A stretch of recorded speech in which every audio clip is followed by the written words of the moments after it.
கர்த்தருடைய பரிசுத்த நாமத்திற்கு ஸ்தோத்திரம், மகிமை உண்டாவதாக. இந்த நாள் குறிதான வாக்குத்தத்தை நம்ம தியானம் எடுத்துக்கொள்ளலாம்.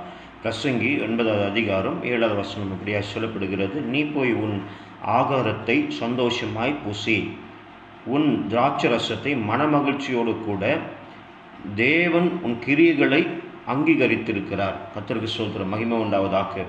பாருங்கள், சந்தோஷமாக போய் நீ புசின்னு சொல்லு, சந்தோஷமாக நீ சாப்பிடுன்னு சொல்லுகிறார்.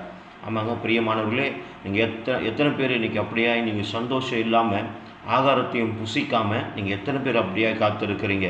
பிரச்சனை நமக்கு கண்ணுக்கு முன்னாடி வரும்போது எந்த உணவும் நம்மளால் எடுத்துக்கொள்ள முடியாது.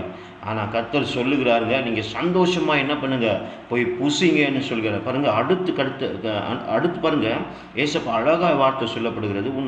உன் திராட்சை ரசத்தை மனமகிழ்ச்சியோடு கூட குடி அப்படின்னு சொல்லுறது. திராட்சை ரசத்தை மனமகிழ்ச்சியோடு கூட என்ன பண்ணுங்க, குடி. மனமகிழ்ச்சி, இந்த மகிழ்ச்சி ஆண்டவராக இயேசு கிறிஸ்து உங்களுடைய வாழ்க்கையில் இன்றைக்கி கொடுக்க போகிறார். இதை பார்க்குற எல்லாருக்குமே அந்த மனமகிழ்ச்சி ஆண்டவர் கொடுக்க போகிறார். அடுத்த அழகான வார்த்தை சொல்லப்படுகிறது பாருங்கள், தேவன் உன் கிரியைகளை அங்கீகரித்திருக்கிறார். நீங்கள் பிரயாசப்படுகிறது, நீங்கள் பிரயாசப்பட்டு பிரயாசப்பட்டு பாரம் சுமர்கள் நீங்கள்லாம் என் இடத்துல வாருங்கள் அப்படின்னு சொல்லப்படும். ஆமாங்க, பிரயாசத்தை ஆண்டவருடைய சமூகத்தில் நீங்கள் ஒப்பு கொடுத்துருக்கிறீங்க.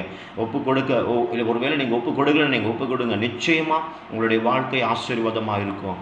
தேவனாகிய கர்த்தர் உங்களோடு கூட இருந்து யாவையும் செய்ய போகிறார். ஆமாங்க பிரியமானவர்களே, இந்த நாள் சொல்லப்படும் உன் கிரியைகளை நான் அங்கீகரித்திருக்கிறேன்.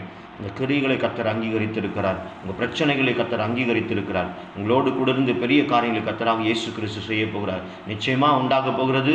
நீங்கள் இதை தியானிங்க, இயேசப்பா உங்களுடைய வாழ்க்கையில் பெரிய அற்புதங்களை செய்வார். ஆமென்.